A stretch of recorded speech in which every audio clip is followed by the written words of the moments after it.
How's it going, guys? It's I, Kevin Bradshaw, once again with John Bryson, and we are giving you our Fastlane review. And it was a really bad pay-per-view. Yeah, it deserves an episode of Bitching with Bryson.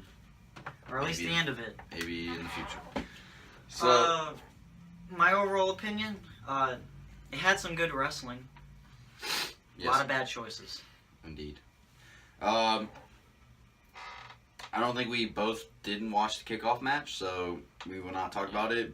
All I will say is basically the Faces won. It was the Cruiserweight tag match.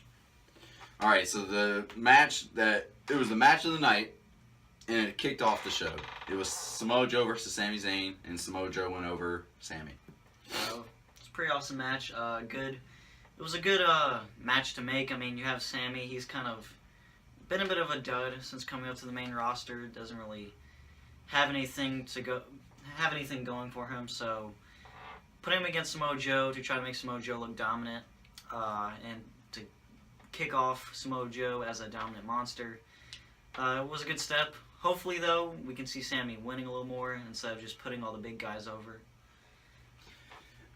I felt that it was a great match for Joe to win, and winning with a submission rather than pinning Zayn also helped Zayn, so it doesn't bring him down a notch. Like, he didn't even tap either, he just passed out.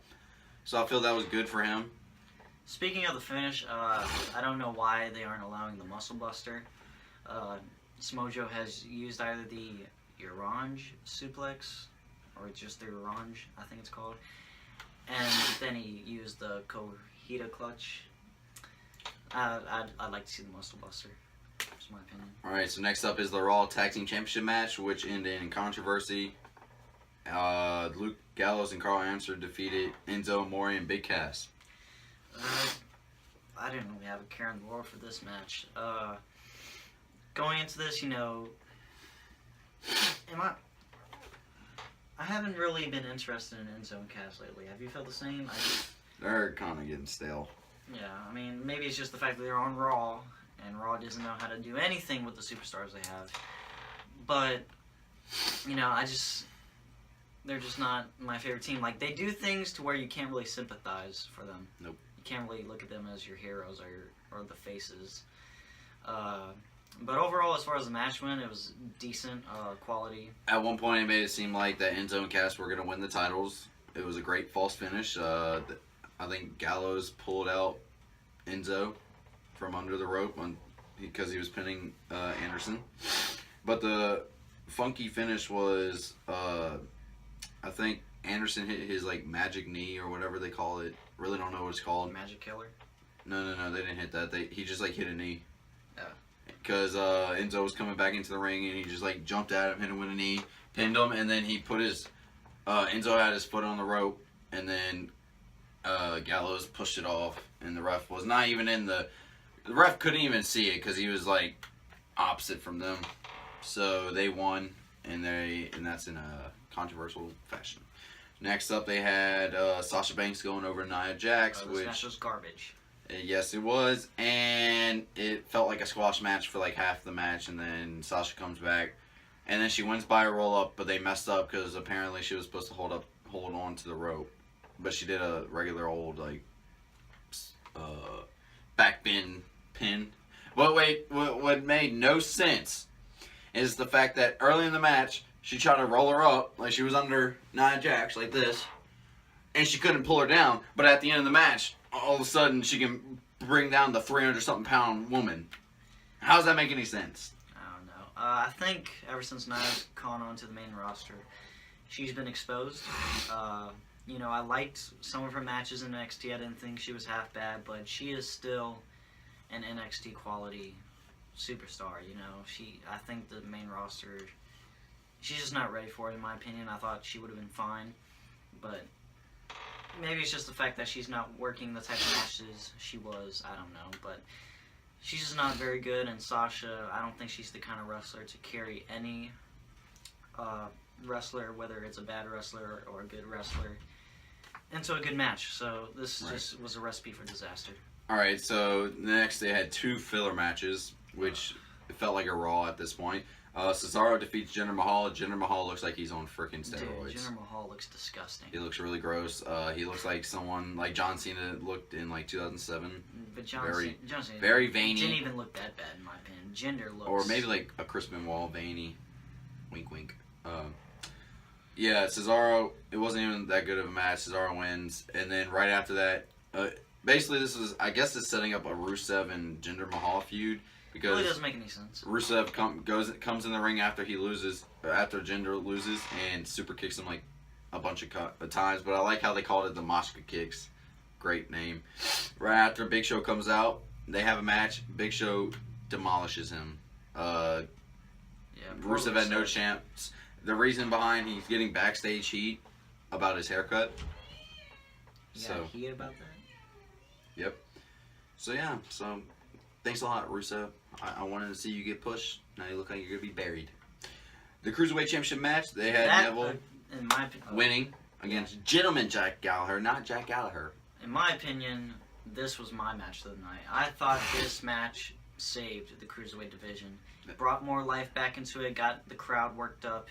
Very good match. Oh my. Watching the Red Arrow in slow motion, I've seen it as a GIF online. It's a thing of beauty, and that was probably his most perfect Red Arrow ever. And those German suplexes. Oh yes, were awesome. And the headbutts. Oh, those great. I think he got like blisters on his shoulder or like cuts. Yeah, it was a great match. It really brought life to the Cruiserweight division, to a lifeless Cruiserweight division. And hopefully now Austin Aries and Neville can bring even more life, because that's a WrestleMania Cruiserweight worthy match. Yes. That would be great. I totally want to see Austin Aries wrestle in the WWE, like main roster wise. Next, we had Roman Reigns defeating Braun Strowman, which is a really, really dumb thing. Braun. Thought it was a good match. Of course, it was a fine match, but I mean, they really had something with Braun. Like, one thing, Braun has improved incredibly. I used to crap all over Braun.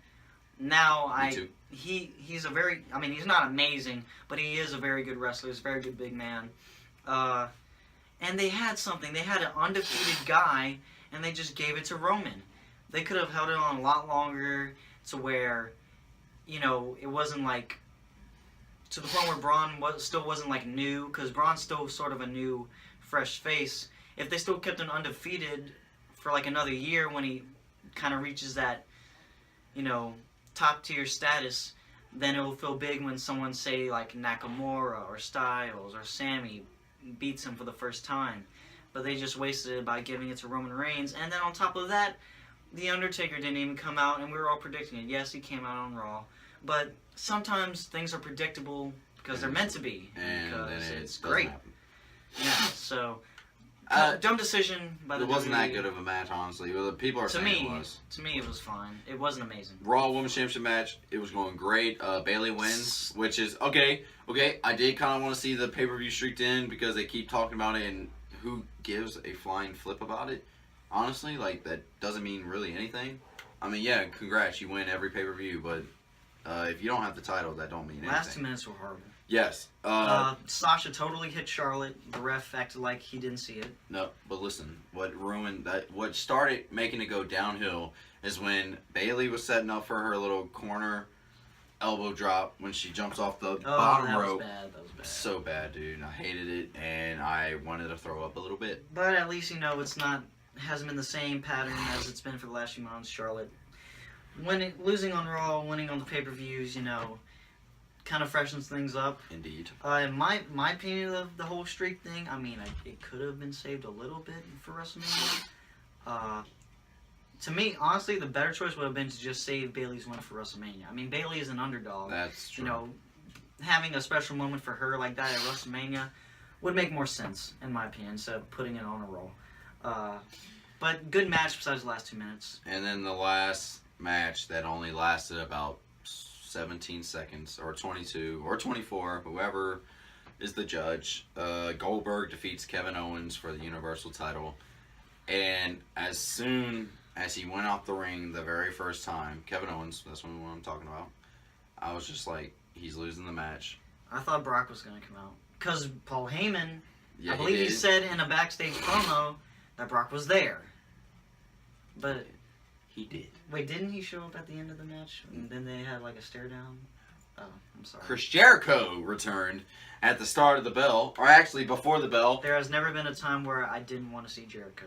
and then That was the one time I did. he just comes out, sits on at the front of the stage, and The burial begins. Kevin gets distracted, and all of a sudden, apparently, he's ready, even though he's not even looking at Goldberg. Apparently, the ref thinks, okay, oh yeah, he's ready. So he rings the bell, turns around, gets speared, and jackhammer, 1, 2, 3. Also, Goldberg I wanted to cry. has like no cardio. He gets gassed out. Apparently, Everything. he kept saying he saw him gassed out. I don't know what that kind of looks like, but he did. He looks like he's out of breath all the He time. did look like he was breathing hard. Especially like in his interview after the match and the backstage. There's no reason to bury talent like that, and there's no reason to do that to Kevin Owens or to give the title to an old guy. They like have no. Goldberg. Honestly, people have said for years now that WWE lacks faith in new stars, and there has been cases, but I've always wanted to give them the benefit of the doubt. But this, you really can't give them the benefit of the doubt. They give a man who hasn't wrestled in 12 years, who Hasn't taken a bump except for the F5 he got to Brock, the next night on Raw. and they still treat him like he's one of the best talents alive. Like in kayfabe, every other wrestler on the current roster is shit compared to Goldberg. In kayfabe, everyone is all the way down here and Goldberg's up here. Well, obviously, we know what's going to come next. Goldberg's going to lose the title to Brock at Mania. I really don't want to see Brock with the title ever again. Honestly, I don't even want him to win this title. And then, who's going to win at that? Balor? Is he finally going to be a... But Balor Hold it. beating Brock, like, can you see the WWE making that decision? No, but I would love to see that, just to Me say, too. ha, Brock, you suck. Yeah, the decision to have Goldberg win, it made me not want to watch Raw. Well, okay, I did kind of want to watch Raw, but it was one of those things where I didn't watch it because I want to prove a point to the WWE, and I know one person isn't going to make a difference, but like, I'm not going to give them a viewership after the crap they give me, so I'm not watching Raw for the rest of the road to WrestleMania. I'm just going to stick to SmackDown. I'll watch the Raw after Mania, because obviously all the big stuff happens on there. And if something doesn't occur, like whether it's Brock dropping the title after one night, or maybe a storyline that's more interesting than the norm, then maybe I'll start watching it again. But if not, then I'll probably just wait until they get the belt off of Brock and put it on like maybe Balor.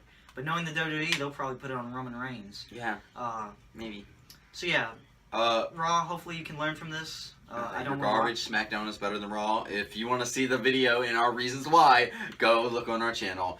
But I want to make a guess and a challenge on how long do you think the Goldberg and Brock match is going to be at Mania? It's gonna be between like 4 to 6 minutes, in my opinion.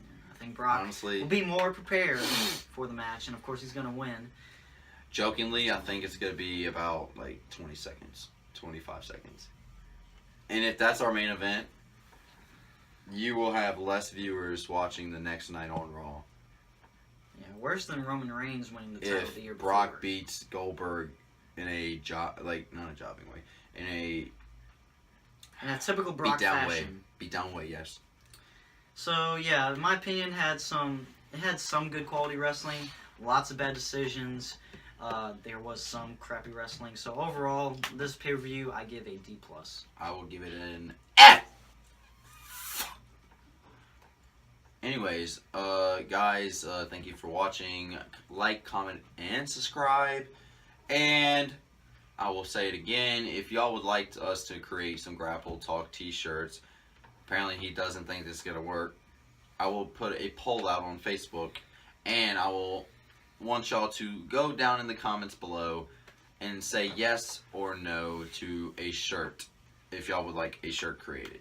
So thank y'all again, and we will see y'all later.